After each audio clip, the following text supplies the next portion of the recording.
Right, guys, thanks for joining us.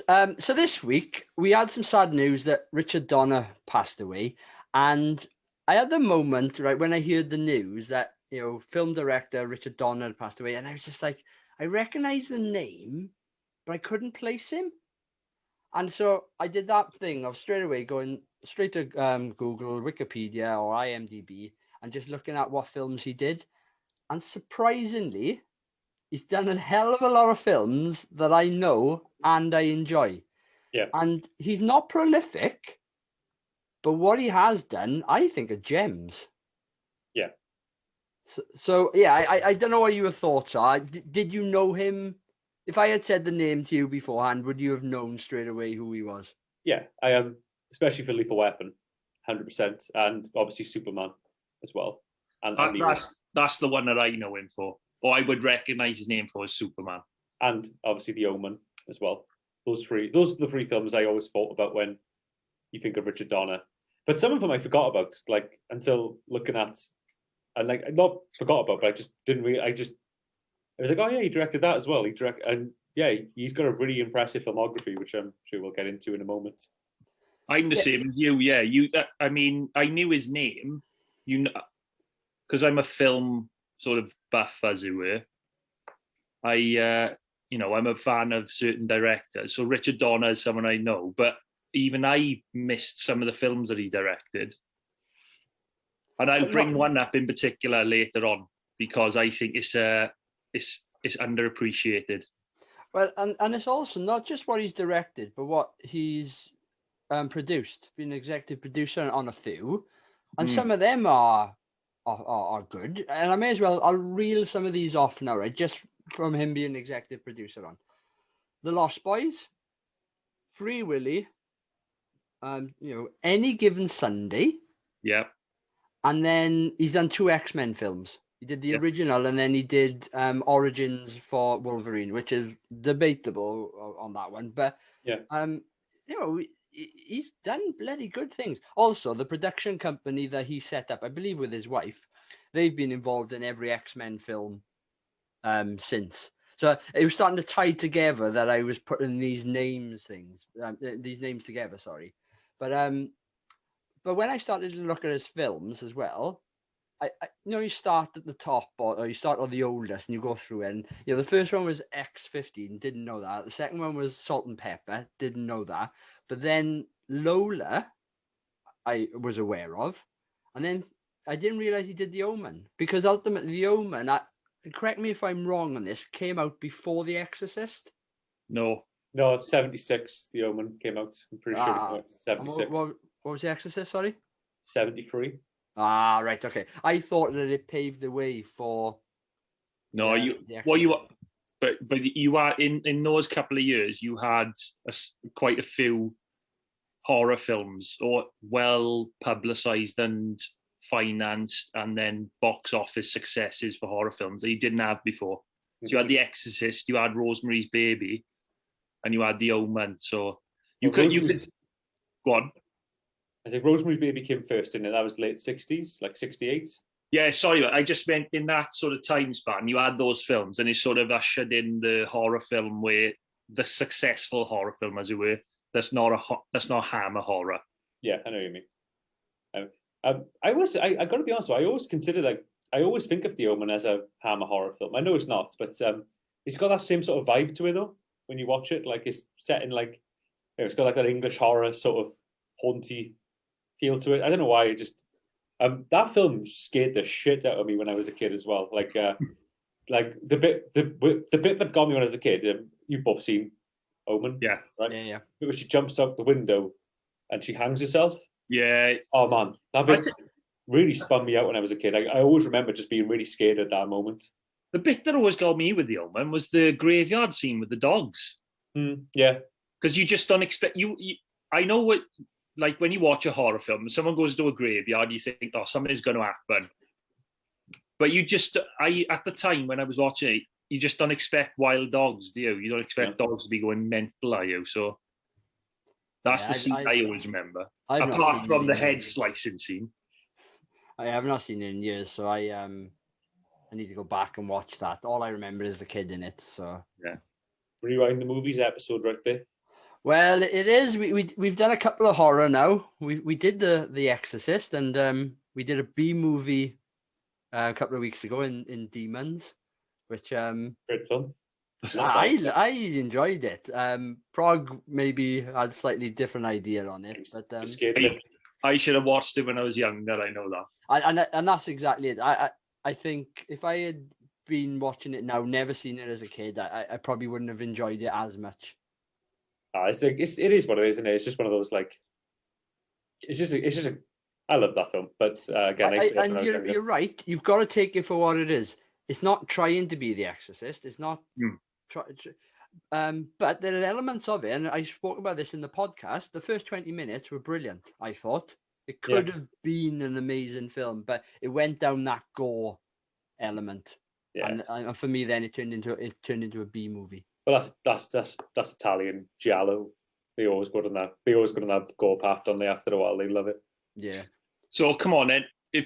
If you've looked over Richard Donner's filmography now, if you had to pick a film, which one would it be? What, my favourite film by Richard Donner? Not necessarily favourite, but which, I'll tell you what, we'll do both ways. Pick your favourite film from Richard Donner, but pick the one that you would go to bat for as well. Well, I'll go first on the one I bat for, and that's Maverick. Okay. Right. That's a great film, Maverick. I love Maverick. I think it's really underrated. Well, I think he did a series of 90s films that worked very well in the era. And one of them is Maverick. One of them is Assassins. Yeah. And to a certain degree, Conspiracy Theory.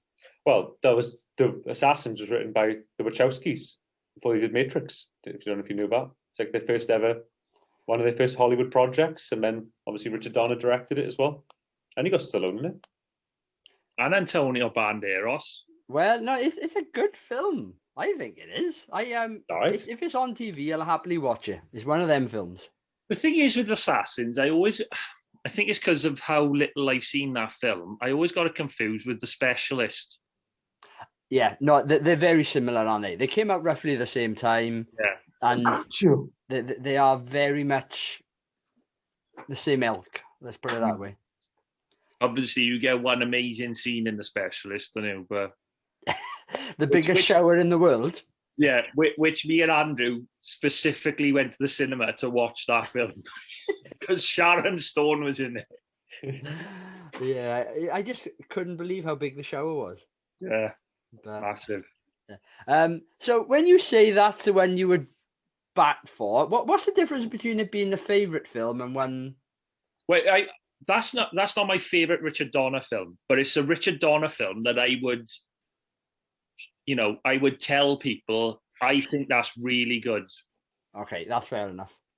Where let's be honest, if you look at his filmography, there's quite a few films on there you would mention before Maverick. Yeah. But Maverick is one of those films that I want to mention because it's not going to get talked about that often compared to the others. Yeah, okay, yeah. That's fair enough. Do you want me to go for what I would bat for? Go on. And we mentioned it already. It's probably Assassins. Oh, right. Okay.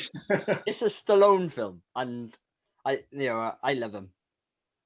I'll be stunned if Adam's favourite Richard Donner film and the film he'd bat for doesn't have Mel Gibson in it. Well, they do both do. The one I bat for is Lethal Weapon 3 because I quite like that film, and it always gets a bit of a bad rap.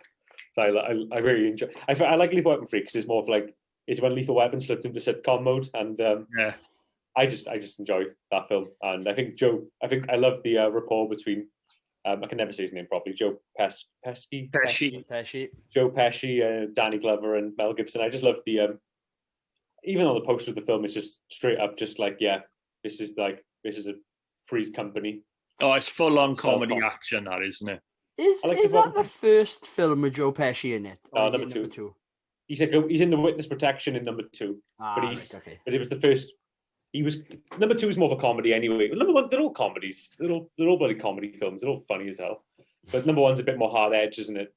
And number three is when Joe Pesci becomes a private eye. Yeah. Yeah. And Rennie Rousseau was in number 3 as well. That's right. Yeah, I like number 3. I'm always going to bat for that one. Favorite film by him is First Lethal Weapon. Yeah, just First Lethal Weapon. But I love loads of his films. He's got like loads of great films. I mean, like Superman, Goonies. Come on, Goonies. Yeah. You know, he's got. I tell you another film he's got, which I really quite like, Conspiracy Theory. That was a pretty good film. Again, our boys in it. No, your boy, but Mel Gibson's your boy. It's one of my favorite actors, yeah. And I don't blame you because I think he's a brilliant actor. But I really like him. Go on. I think he is as well. I agree. But he's got loads. I don't know. Superman. Like I really like the first 2 Superman films. I think Superman 3 is when it starts to go a bit. Superman 3 is terrible. He did. The thing is, as well, with Superman 2, he did a version of Superman 2, but the studios got involved to the extent where he left the project. That's right. And he asked them to take his name off it, so it ended up being a different cut to what he would have released. Yeah, well, and that didn't come out till 2006, I think. Yeah. Richard Lester took over. Well, I just read it now on IMDb. I don't just know that. It was just I just saw it on IMDb. But then, yeah, it was a video cut of it as well. The weirdest thing about Superman, though, is that Mario Puzo wrote the screenplay for it. That's the weirdest thing. And he obviously created The Godfather. He wrote the novel for The Godfather. That's the thing I always find really bizarre about Superman. It's like how they wrangled that guy as a screenwriter. But I tell you the thing with Superman 2 now as well. Has anyone watched his version, Richard Donner's version? Because I haven't. No, I haven't either. I haven't seen it, no. I'll be honest, I haven't watched Superman, any of them, in a long, long time. And they don't tend to be on TV anymore. I love the first Superman film, apart from the end when he turns back time. Mm. So when he flies around the world really quickly. Because once you put that in a film, or that's one of your skills, it doesn't matter what else happens, does it? Because he can just do it whenever he wants. And how do you work it out? Oh, when I was a kid and I used to watch Superman, I used to watch it with my grandfather, and my grandfather just told me he was real. My grandfather told me that Superman was based on a true story, and I used to think Superman was based on a true story when I was a little kid. I genuinely believed that when I was up until I was about 19. I was only a 19. Kid. I just always remember thinking Superman was just based on some weird folklore, and then going to school and telling people and just being looked at weird. Going to university and telling people. Yeah. That's even worse. Well, the guy who played Superman in the TV series before the films came out, so I think it was around the 60s, or maybe even earlier than that, he physically got shot by someone who thought he had the powers of Superman. Yeah. Was his name George Reeves or? Yeah, George Reeves. Yeah. They made a film about that. That's a decent film. Hollywood Homicide. No, that's not the name of it, but with Josh Hartnett and Harrison Ford. That's not it. Oh, is it Ben Affleck in it? Is it Ben Affleck? No, hang on. Ben Affleck played George Reeves, and it was about the death of George Reeves, but it was called Hollywoodland. That's the one. Yeah, I got mixed up with the two films. I got mixed up with them. Hollywood Homicide is a full-on comedy about Harrison Ford being an agent detective and Josh Hartnett as his new. Oh yeah, I just looked it up now. I got the wrong movie. That's something I would have done, lad. So I'm glad you did it and not me. No, I knew it. I was thinking to myself, is it Hollywood Homicide with Ben Affleck, or is it Hollywood something? I know it's some sort of drama with Ben Affleck. Actually, not a bad film. I saw it on TV one night. Oh, Hollywoodland is decent. I will throw this in as well. My brother swears by Hollywood Homicide. Good film. He loves that film. I think I've seen that as well, but I just got muddled up then. That was just two films with the word Hollywood in the title, just kind of went in my head. Yeah. We need to revisit, I think, Superman for Rewind the Movies. It's something I haven't seen in years, and I think compared to what modern day what are they called? Superhero films. Yeah. It's going to be very different. I always think the Superman films do struggle because ultimately he is this ultimate being, isn't he? There's only so far you can take him. I do think Christopher Reeve stands up though as Superman. All I like about him is his Clark Kent as well. Yeah. Because they're just very, very different. Yeah, he pulls off the Clark Kent opposite Superman. Yeah. I mean, let's be honest, right? Clark Kent and Superman, you got to be blind not to know they're the same person, right? I know. But it's a conceit. And I think in film, Christopher Reeve, as you said, and it manages to sort of not persuade, but he manages to give the illusion that he's a different person. Yeah, it's that bumbling idiot sort of. Yeah, vibe. I love Christopher Reeve as Superman. I think he's class. And you obviously got the John Williams score. We've got to do that film. All right, we'll definitely. It won 17 Oscars. 17. Won 17 Oscars, yeah. That's not true. Says you? Oh, wait, sorry. It won 2 Oscars. Was it nominated for 17? I saw Academy Awards. It said winner of 17 awards, and I saw Academy. I just read it wrong. I was like, oh wait, no, 17 awards overall. Basically, it won everything on the night. Best picture, best everything. It was nominated for 3 and won 1 Oscar. It was nominated for best sound, best film editing, best music, but it won best special achievement award. It didn't win for best music. Nope. Oh, what? Hang on. What one? Click on here and have a look at one best music of whatever beat Superman theme. I'm not having it. Yeah, I'll find out now. I want to see Prog's reaction to this. Oscars is trash. So this probably would have been 1979, wouldn't it? Because it came out in 78. It's 1978. I'm looking for it now. Oh my god. Oh, there. Sorry. Where's he going to go with this? Just bear with, guys. We can edit this bit out. Filler. Oh my god. I don't know if I want to either. I'm going to tell you the films, right? I'm going to just tell you the films that were up for best music at the 1978 Oscars, right?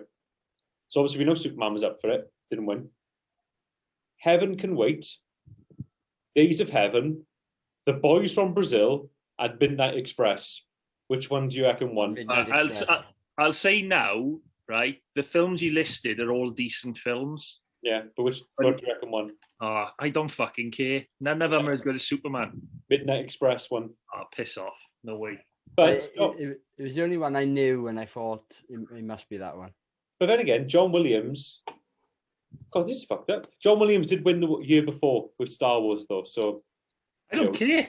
Yeah, he should have won for Superman. I hate that bullshit. When somebody's already won, so they're like, "Oh, let's give it to someone else." No, the year before, best person the year. The year before, he was up for 2 Oscars in the same year. He was up for Close Encounters and Star Wars at the same time. Oh, John Will. We should do a podcast on John Williams alone. That guy is ridiculous. It'd take us bloody ages, I think, to talk. You'd have to go in about 3 parts. You know how much I love a score as well. But. Yeah, well, yeah. All right, Superman. I think we're all in agreement that it's definitely a film we need to do in the future, and it's probably something we enjoyed watching growing up. And there wasn't many superhero films. No, growing up, really. Unless you want to do the 1990s Captain America. Well, yeah, or the what was it? The film, not the X-Men, the Fantastic Four, which never got released. Yeah, you watch it on YouTube though. It's all on YouTube. So we gotta watch that and do rewind the movies in that film. I'd be up for doing Captain America. Is that the one Thor's in it as well? No, that's a different one. It might be a TV movie that I'm thinking of with that one. Yeah. All right, Prog, your favorite film? All right, so this is kind of a tough one for me because obviously growing up I loved the Goonies, but now that I'm older, I'm going Lethal Weapon. Yeah, it's a good shout. And I'll go the other way then, just because, well, not just because I can, but because I want to. But it's Goonies. Yeah, okay. I love it. Goonies is great. Yeah, we haven't even mentioned Scrooged. Well, exactly. You know what? I'm going to say this right now, controversially. Yeah, I like Scrooge. I don't like the ending. I do not like the ending of Scrooge. You should have been on our podcast. I had exactly the same. I do not like the ending of that film. I think it's like a very cop-out ending. I find the ending incredibly boring. But the lead up to the ending is great. It's really fun. But then it just kind of pitters out towards the end. So it never would have made one of my lists. That film wouldn't have. We did it as one of our Christmas specials, and I was exactly the same. It came to the end. He gave his speech, and I just thought it could have been so much more. Yeah, it was just like it didn't mean anything to me. Yeah, just boring. Just talking to cameras, a bit like, oh fucking hell. Wish they changed this a little bit, but hey ho. He made the Goonies, so he's allowed off. But yeah, look, the Goonies for me was a brilliant film. Absolutely brilliant. I grew up watching it. I'm probably gonna laugh at this because I always say it. From a video game point of view, I grew up playing Goonies 2, which always confused me. The fact that there was a Goonies 2 and never a Goonies 1 on the Nintendo Entertainment System. But yeah, what a film. So quotable as well. Yeah, Steven Spielberg wrote the screenplay for it. Well, didn't he do something with the screenplay for it, Steven Spielberg, or produced it or something? He produced it. Yeah. It was only the other day that I saw the deleted scene with the octopus. With the octopus. Is it? I haven't seen it, so is it evident why they took it out? Yeah, it's terrible. It's just like me and you being in a big pool, and there being some like tentacle arm just coming up and slapping us in the face. It's it's not very good. Okay. Put it that way. Before we wrap this up, I wanted to just ask about one other film, and it's The Toy with Richard Pryor. Any idea? I have no memory or recollection of it. No, I've not seen that. That looks like a sort of like a studio comedy film sort of deal. I tell you a Richard Donner film I haven't seen, and that I've always been meaning to watch and never got around to, is Lady Hawk. I'm exactly the same. It's one of those ones, I think, if you're into films, you hear about. Yeah. Or you, every now and again, you come across it. And I've never read it. But Matthew Broderick in it. Well, and Rutger Hauer and Michelle Pfeiffer. But yeah, that's an amazing cast, actually. Yeah, we definitely need to do that. I mean, that would be an interesting one for none of us to have seen and just review it off the bat. Well, maybe it gets added to the list for Rewind the Movies podcast. The gigantic list. Yeah. All right, let's wrap it up there. I think it's a sad old week in the sense of a good director has passed away. As I said at the beginning, I don't think he's prolific with his films, but what he has produced is, considering that's almost 60 years, maybe 55 years. Well, considering superhero films are so prevalent now. Yeah. Pretty big. But yeah, exactly. I think 45 years or something he did his stint over, and and I think there's less than 20 films there. So hats off to him, I say. All right. Thanks all.